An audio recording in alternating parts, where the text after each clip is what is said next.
Hello and welcome to the Hapatarians Show. I am Shane. Thank you so much for joining us.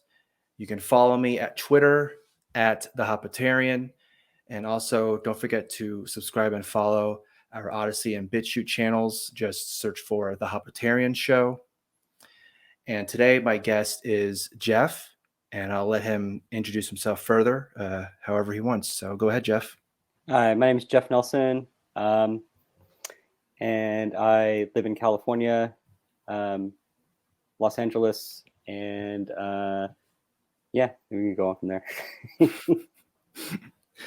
All right, so just to kind of briefly explain the reason why I wanted you on is because I know that you and Nika were kind of going back and forth about this. The main topic that we're going to be talking about today is about well, pretty much a lot of people are talking about it. Really, people are protesting about this draft that Justice Alito had written up about overturning Roe versus Wade. Right. And of course, you're seeing people on the news, just people protesting whether they think that should happen, it should be overturned. Other people thinking, well, you know, my body, my choice, or whatever.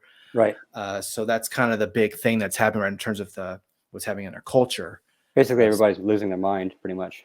Yeah, pretty much. I mean, what's new? You know, it seems like something every day. Someone's losing their mind about something. The takes from both sides is pretty yeah.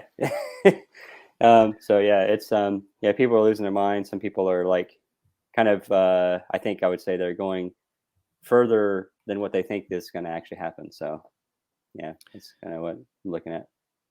So one of the things that happened in terms of why this has become an issue is that it was apparently leaked, this draft from Justice Alito, and you know, whoever leaked it, I don't know whether it was, and we'll kind of talk about it too, because I kind of want to ask you about that. We'll go over that a little bit, in terms of what you think about that. But in terms of the draft itself, I believe it's a 98-page first draft. Even it's not like it's been, this is 100% gonna happen.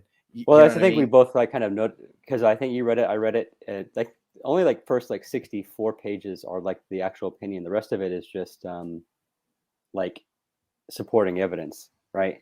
Yeah, they quoted a bunch of laws written, you know, prior to Roe versus Wade as a supporting evidence, and that was like, they took up like the last like 30 pages, I think. Yeah. So, and this is just in the second page, and if anyone's also looking at it, they see that there's some paragraphs they're kind of highlighted in this like yellow box or whatever. And so the first one here says, at the time of Roe, 30 states still prohibited abortion at all stages.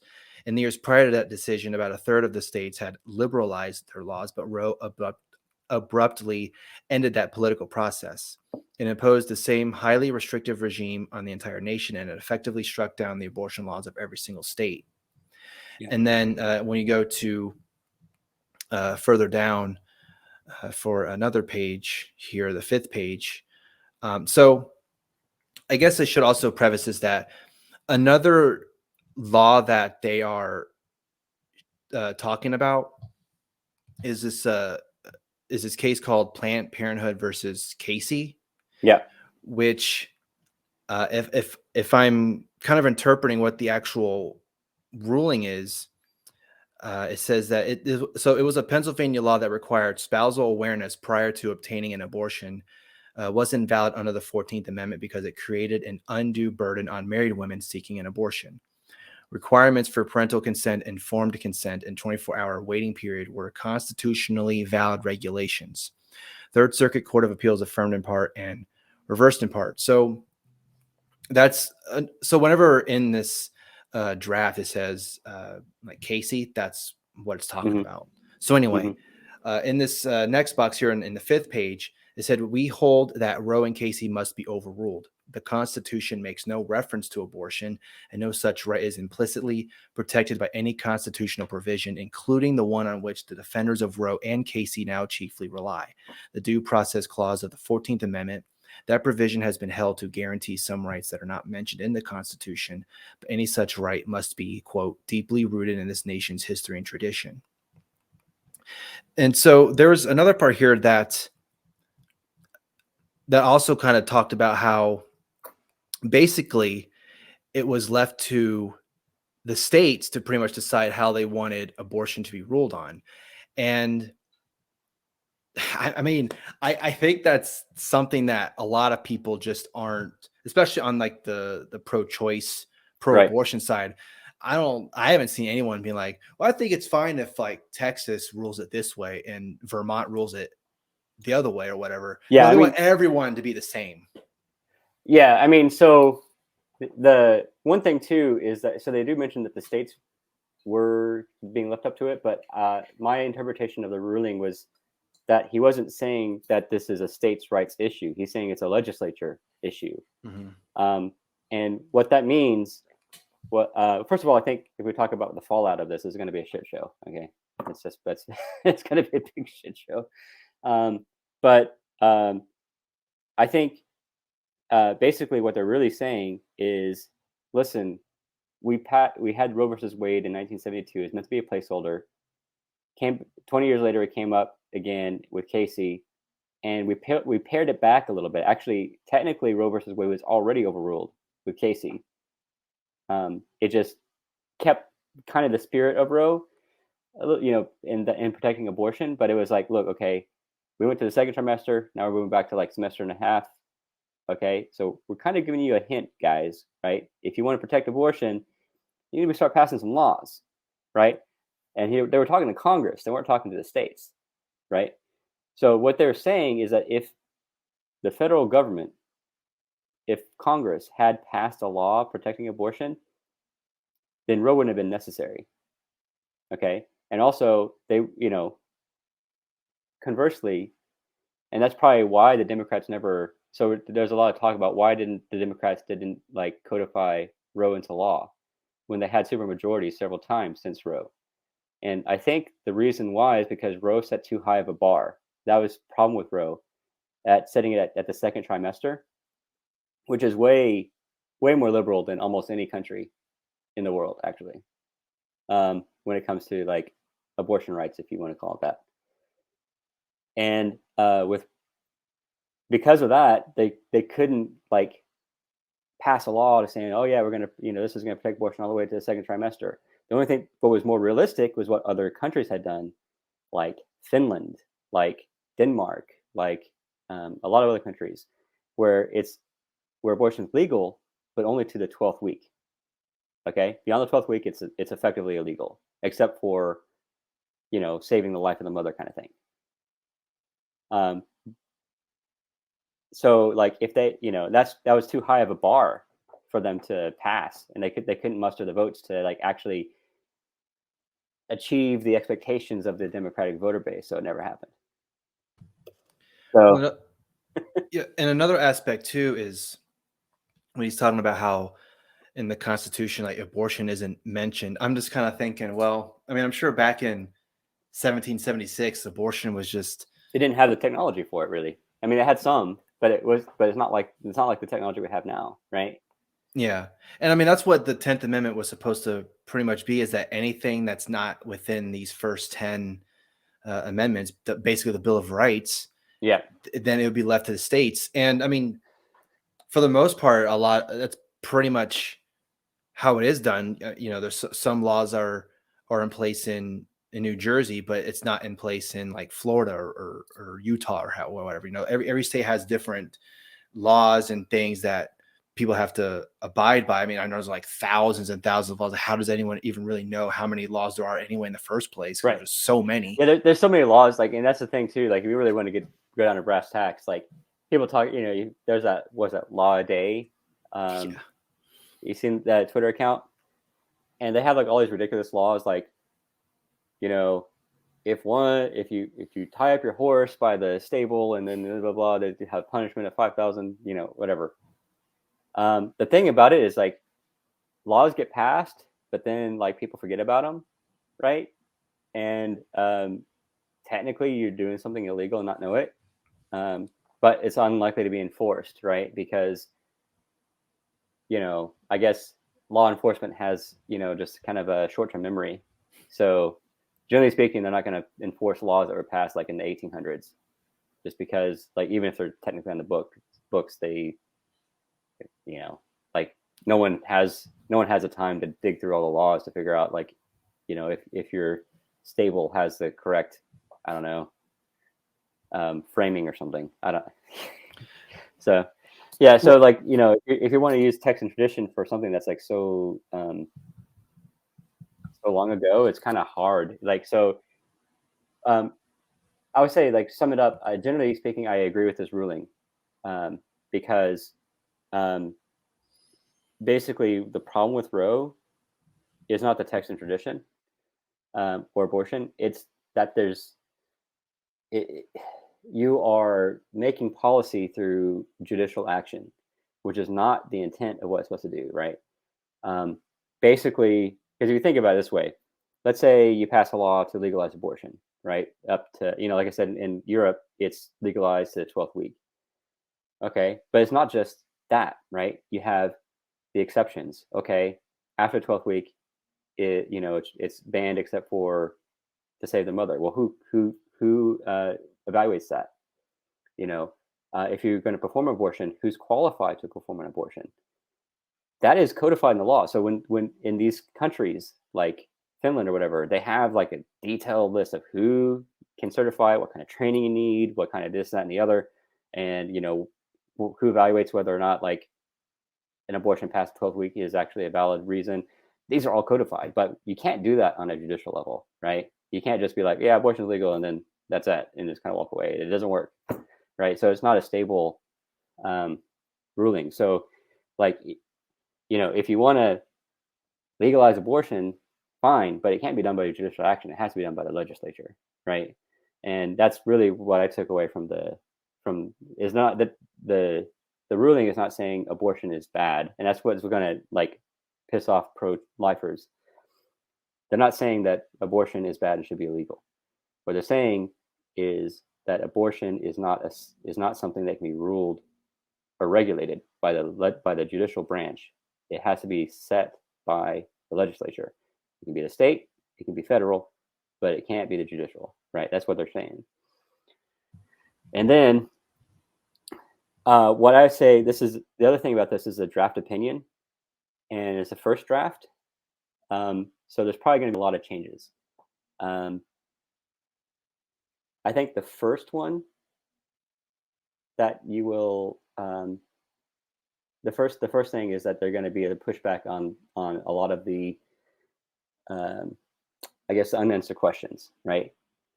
So Alito's opinion mentioned that, yeah, pretty much all states like allowed, abortion so long as it was to save the life of the mother. But his ruling doesn't say that is a right. Like there's a right to life argument, right? Like, you shouldn't be forced to like carry something that's going to kill you, right? So there's a good example. My wife had an ectopic pregnancy. And Nico said that too. Like she doesn't think that an ectopic pregnancy, like the medication used to stop an ectopic pregnancy, is an abortion, right? Because an ectopic pregnancy will never actually become a baby. It's just not possible. It's gonna be suffocated in the fallopian tube. It won't develop past. It won't even form like limbs or anything. It's just going to become a blob.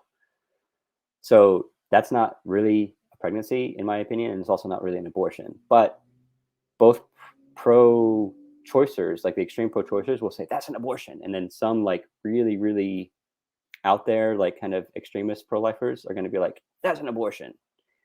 I don't really see that very often, but there is a fear that someone could be like, yeah, you can't do that. Another example is in Ireland.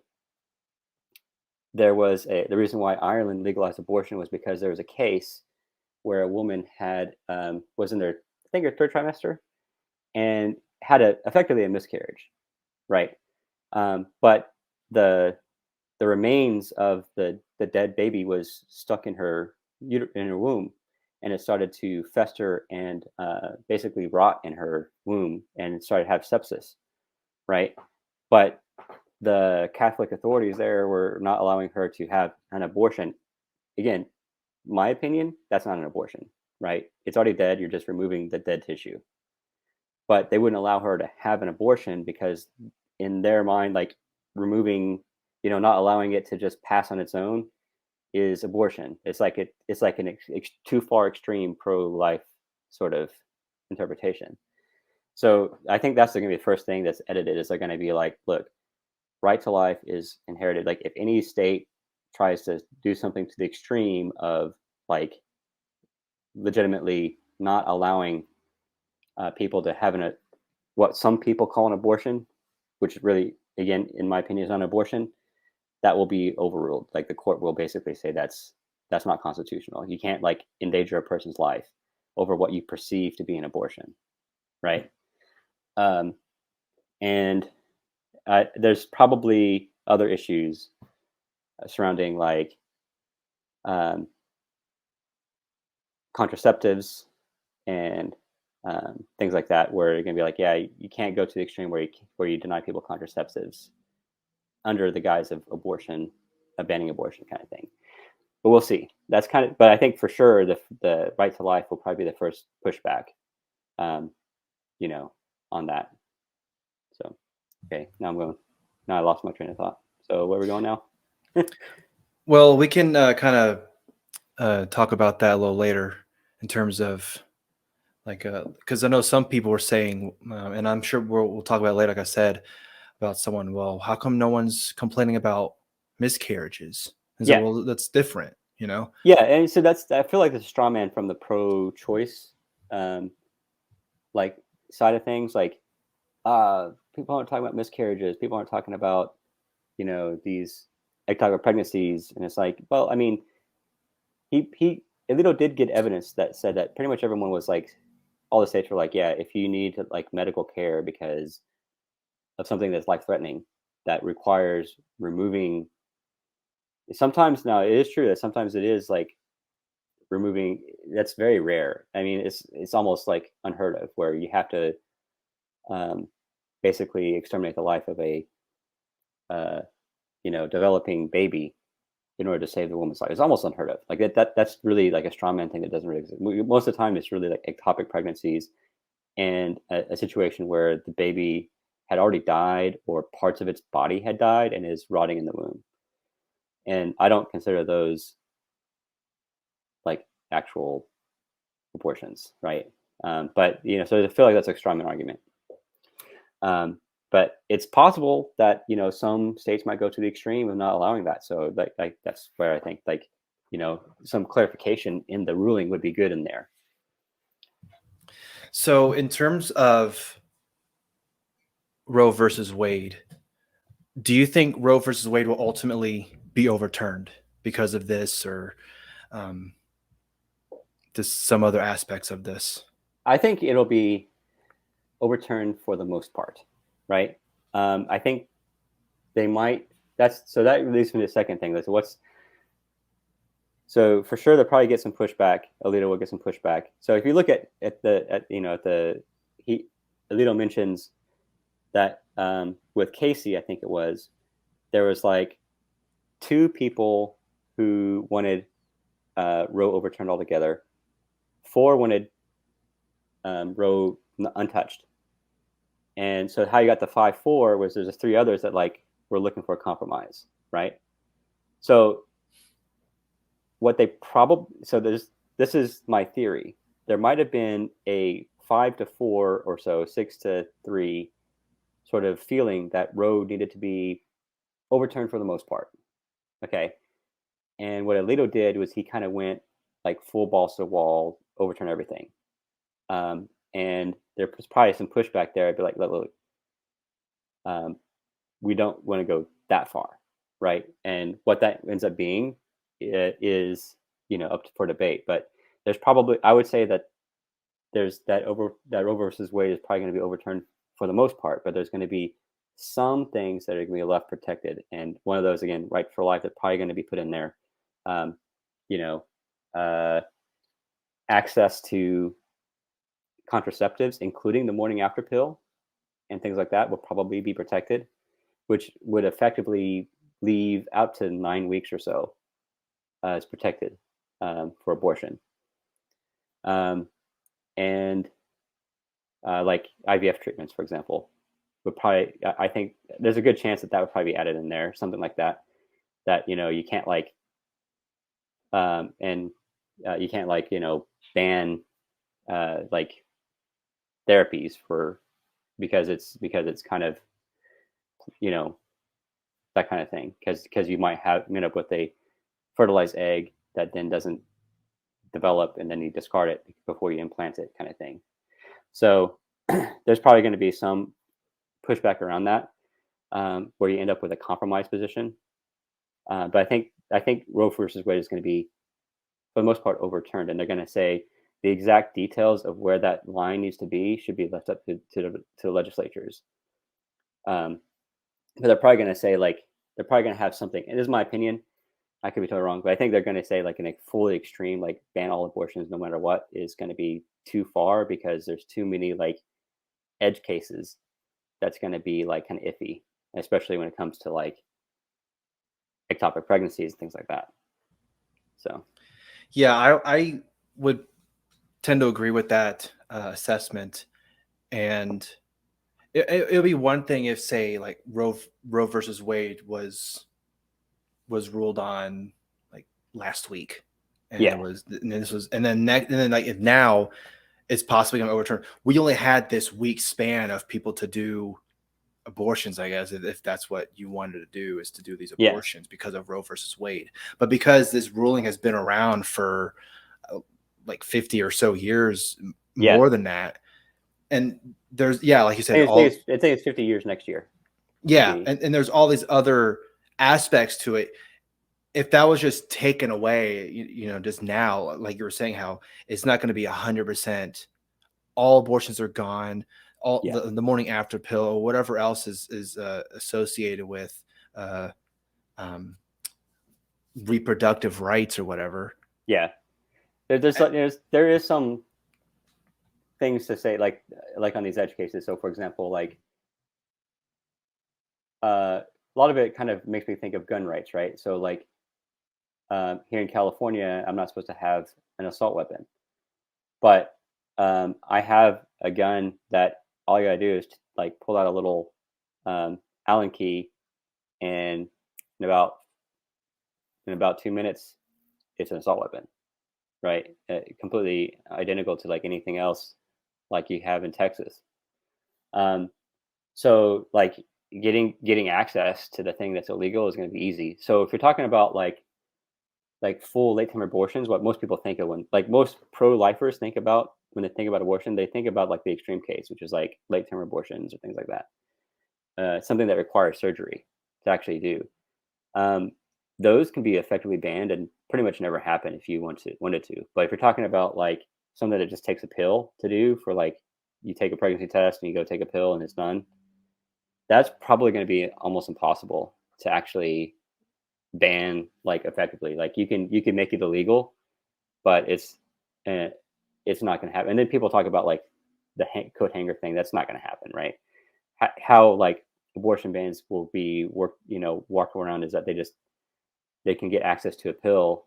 They can just say they have an ectopic pregnancy, and then you take a pill and you're done, right?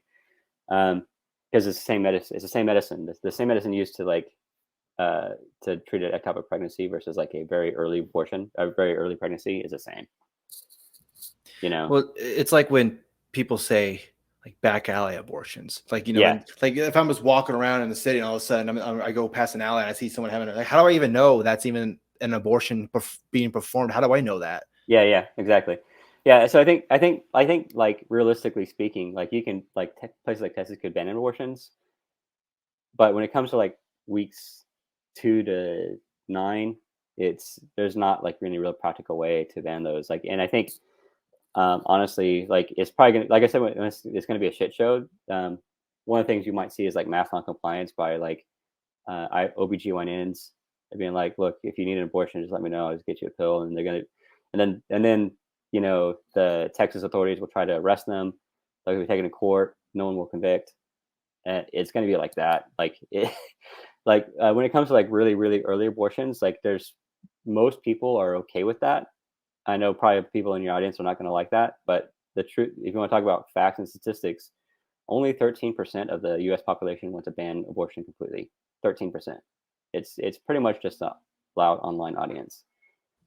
But also, very few people want to have all abortions no matter what. That's also not a position that's very common. Most people aren't like that. Most people are like, ban abortions past the second trimester, and a plurality want to ban abortions past the first trimester. So, and if you really push them, they'll probably say like 9 weeks too. Like if you actually give them the details of like and show like the week by week of like where a pregnancy is and say where's your drawing line, they'll probably say 9 weeks, 8 weeks, 9 weeks. That's probably what's going to be like the reality. I think is in the end, there's probably just like it's probably going to be like years from now, but decades. But I think that probably consensus is going to be around, I mean, if like taking a pill that you can easily get shipped over the mail, delivered to your door is like something that you can get from anywhere in the United States, then it's not really practical. Like people think that to get an abortion, like 90% of abortions are done. I think I saw a statistic, something like 90% of abortions are done just by a pill, right? And so probably like they'll just have like a website you can just buy it from, and if you're in a banned state, you can just get it. They'll just be delivered to your door. It's not like the post office is going to check. So that's probably like how most of them are going to be done. So I don't think like you can really effectively ban abortion in the early stages. So I think, I mean, personally, if you want to talk about like how I feel about it, like, yeah, I think it's even bad at that stage, right? Like you should try not to, I think an abortion for a potentially viable life form is not morally good, but I also don't think there's any way of stopping that. But it's not going to be like people getting coat hangers. That's not what's going to happen. That's how I think how it's going to play out. So, in terms of like you were talking about statistics and how you were saying like 13% truly just want all abortions to be banned. Mm-hmm. So, in terms of like we were talking about how this whole thing was just leaked, and Politico was the one that had gotten the exclusive on it. So Hillary Clinton, this is one of the things I find kind of, maybe it was just a coincidence, I don't know. But Hillary Clinton tweeted out, 3/5 of Americans or whatever it was are pro-choice. And then this story comes out, like a day or two later or something like that. So, okay, so why do you think this was leaked now? It's a good question because, like I said, this is the first draft, and it's probably like Alito wanted. How I think that we're probably like seeing a lot of like how the insides of how like the court system works. Like if they have like a vote and they say yes, overturn Roe, basically. But they knew that there's going to be like some wrangling around the details, so they chose Alito to do it, and he put in his strongest position, and it's the most extreme, and so that's why they chose that one, because it's the one that's like the most extreme, basically, scenario. Wherein the real one's going to be a lot more. It's probably going to be more tame. It's probably going to be, they're probably not going to overturn Roe completely, right? So, because it's extreme, it's going to freak out the liberals, and they're hoping to rally the troops for the elections, right?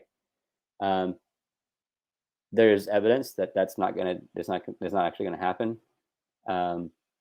but it's possible. I mean, I can't like dismiss it completely. I can't say that that's not going to rally their troops. And then it comes when you mention like 3/5 of Americans, or even like you can say like 70% are pro-choice. Yeah, that's if that's how you choose it. And so one of the things that I find really interesting is if you ask people, are you pro-life or are you pro-choice?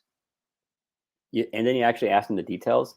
Turns out that they both believe the same thing, right? Most of the time.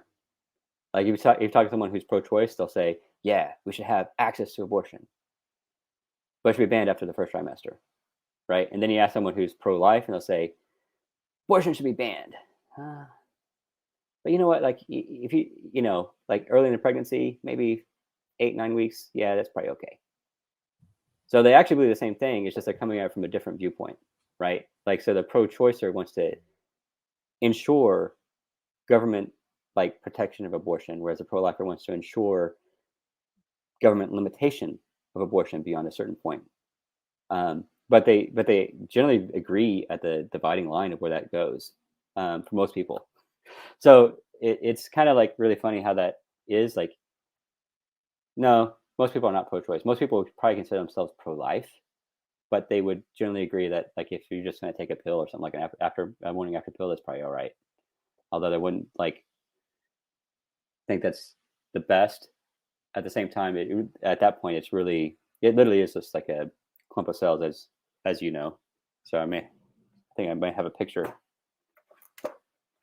I have a picture of my daughter somewhere when she was that small, but that's like, that's why I think like about Hillary Clinton's position. I don't think most people care that much. I think they are more in the middle.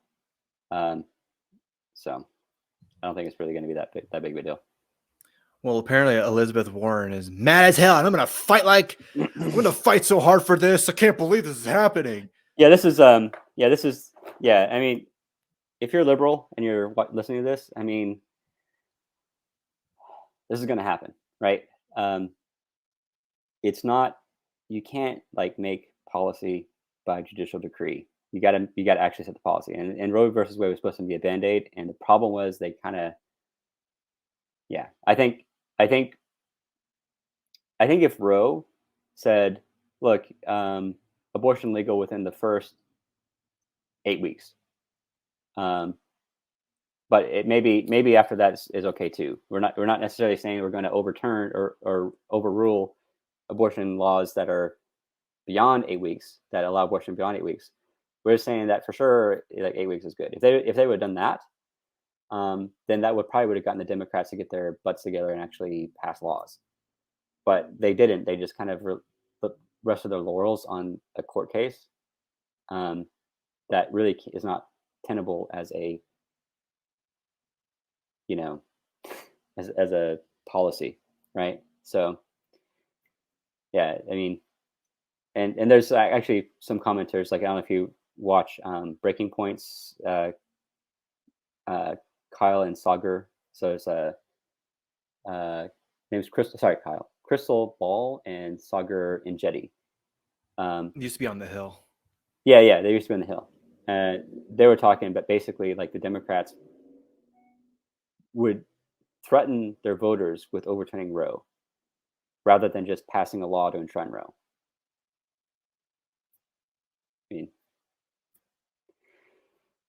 They had many opportunities to do it, and they just didn't. And the reason why is simply because they could always use it as a threat. And now they're using it as a rallying call. But the thing is about it is like that would just prove Alito's point. It's like, look, we're just saying that you just got to pass a law. I mean, we're not saying we're going to overrule a law that's passed. We're just saying that it just needs to be a law. It needs to be something for us to work on. So something that you had touched on during all this is about how this could affect IVF and infertility treatment. So how do you think, if Roe versus Wade is overturned, how much of an impact is that going to have on IVF and infertility in general? Right. So let me see if I can get this right here. So there are people, and your wife has kind of, I don't know, fought them, or at least encountered with them. I didn't see it myself, but I think on her private account she was complaining about like people like bashing IVF, and that's why she kind of stopped talking about IVF on her main. And yeah, I think so. I think it's possible that some very conservative states could use overturning Roe as an excuse to also ban IVF. So if people don't know, IVF is in vitro fertilization. Both my wife and your wife have gone through it. And how it works is you extract eggs from the mother, you fertilize the eggs with sperm, and then those are grown in a test tube until they reach a certain stage. And if they can reach a certain stage, then those are implanted. That's how that works, right? Now, for my example, we had 8 eggs retrieved, 7 fertilized, 2 actually got to the stage, right? If actually we can plant it both times, right? So we've gone through 2 cycles, almost identical. Now, so last time around, we implanted the first one. It didn't pass. It was a miscarriage on that one. The second one's successful, and that is my daughter. Now this time we have 2. So we're gonna be working on implanting one of those. So we have 2 shots at it at this point. So one of the issues with IVF, first of all, some people don't like IVF at all because it's playing God, right? You're not conceiving naturally, so they just want it banned. It's not really related to abortion, but they'll probably use like kind of the logic around anti-abortion to ban IVF, right? So there's a risk that some really conservative states, I don't think Texas would, but it's possible. But maybe like, I don't know, Mississippi or something. Now, the other part is that I mentioned that I had 7 fertilized, 2 made it.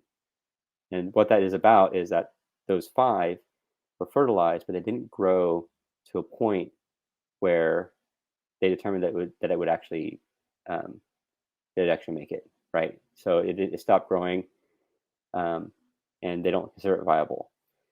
Now, what some might say is like you got to save those, and you got to try them anyways. But their expertise says that no, they won't make it. So I think some people have an issue with that because it's technically a fertilized egg, so it's a life form, right? So they'd want you to try to implant those anyways or something. And there's a lot of problems with that because, well, so in my opinion, I trust their expertise. They're not throwing these eggs away simply because they're heartless, right? They want us to have a baby, right? So I trust their expertise that those just aren't going to work and they can be discarded.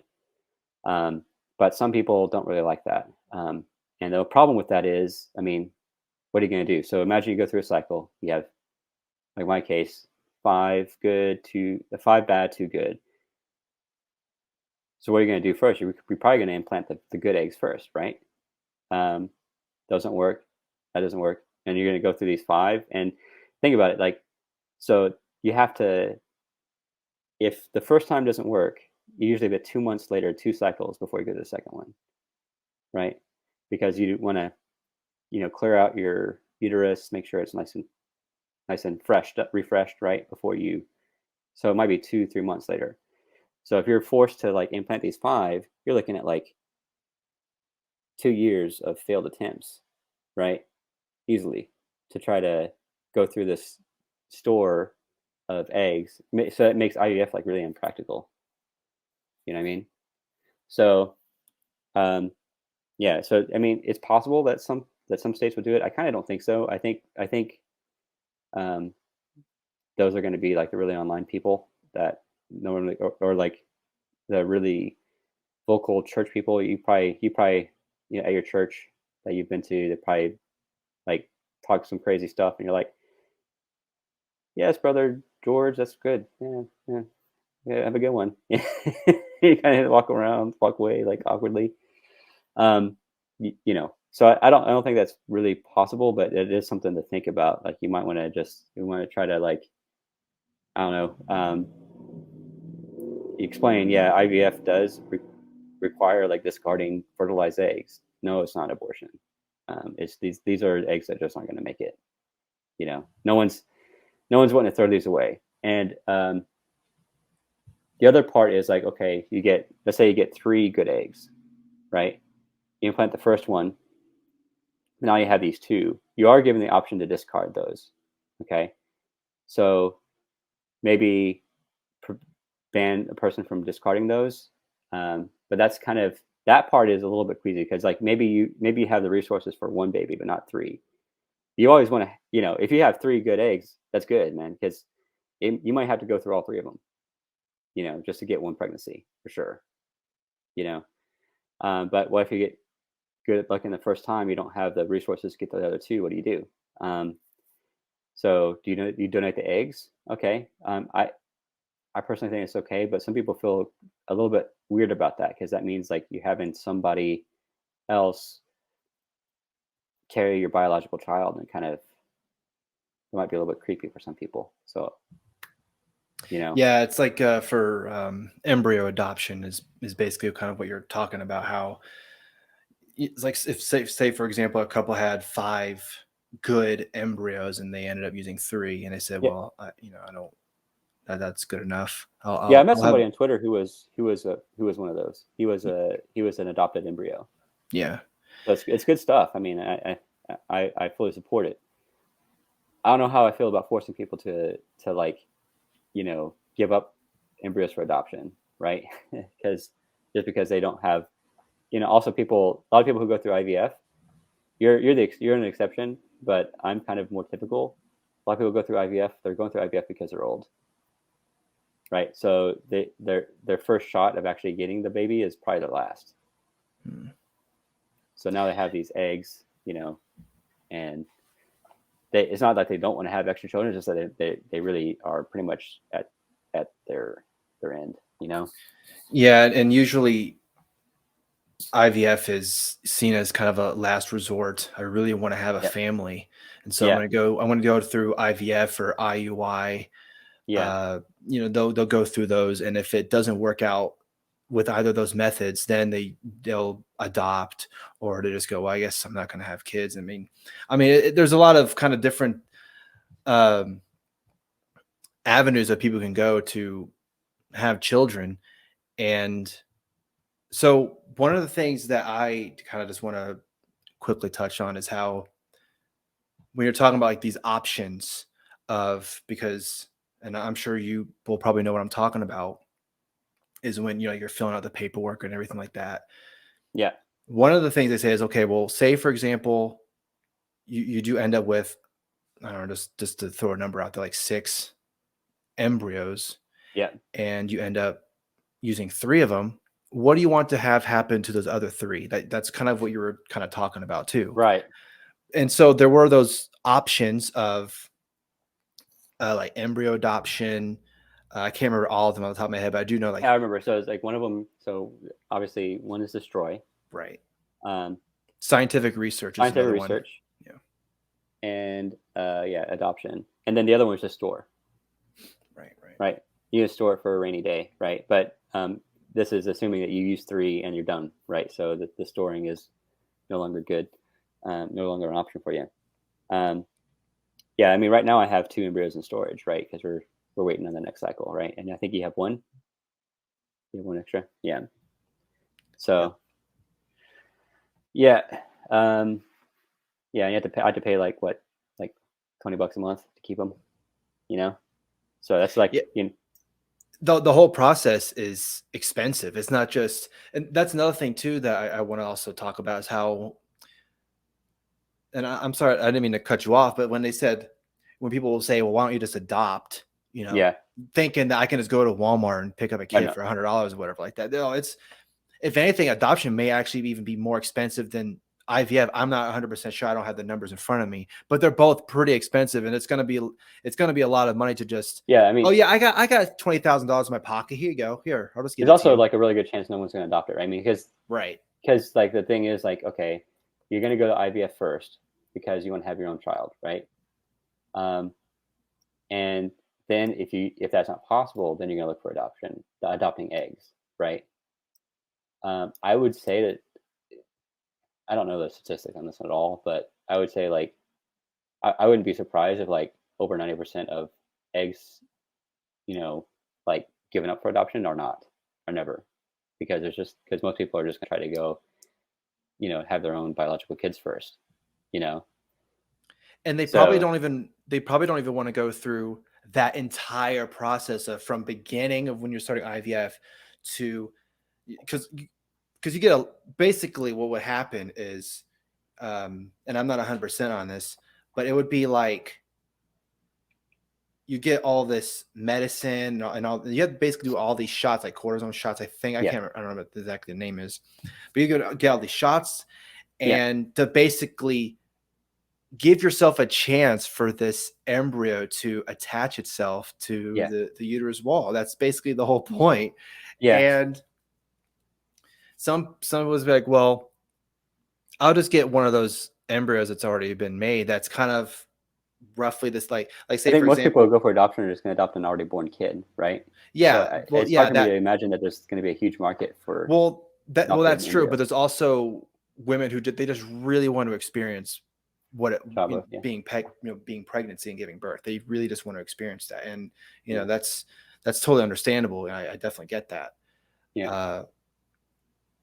So yeah, like there's a lot of aspects to it. It's not just a clear cut black and white. It's this or that. And because there's people out that I've seen where it's, well, if you freeze your embryos and you're an evil person, you deserve to go to hell or whatever. I don't know.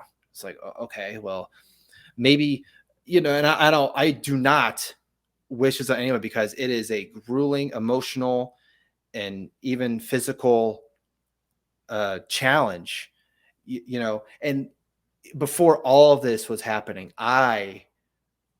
Nico and I, none of this was even in our radar. We were thinking, oh yeah, boom, bam, boom. We'll have sex. Boom. It's all, there you go. It's awesome. It's going to be great. No, that's not how it works. And that's not how it works for a lot of couples. Like 1 in 8, probably 1 in 7 even. Yeah. Of couples experience infertility. So it's not just, so I don't know. Yeah. It's not, which kind of, making a baby is not as easy as a lot of people think. So anyways, so I think long story short with that, I think there could be like a risk, but I think it would be very unlikely for states to like try to ban IVF, even though technically it includes abortion. But they'll probably carve an exception for that. However, that's something that they probably will want to think about in the ruling, and they might actually add that in. So that's kind of where I'm thinking. Yeah. So, okay. We'll go ahead and end it there.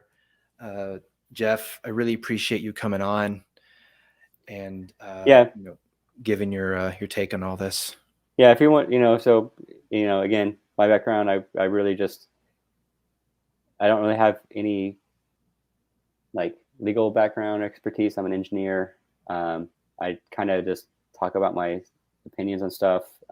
Like you went through IVF, that's kind of like where I think we're kind of thinking about like the edge cases on this that other people aren't thinking about. And so thanks for having me on. Yeah. And thank you for joining us here at the Hapatarians Show. Don't forget, if you like what you heard and you like the show, then don't forget to give us a 5-star rating over on iTunes. And if you're going to give us a review, tell us how much you love the Hapa Ethno State. That would really help us out a lot. Thank you so much. Oh yeah, that's another thing too. I'm building Hapa Ethno State myself. So sweet. All right. All right. Well, yep. And thank you so much for joining us. Thank you, Have a good one.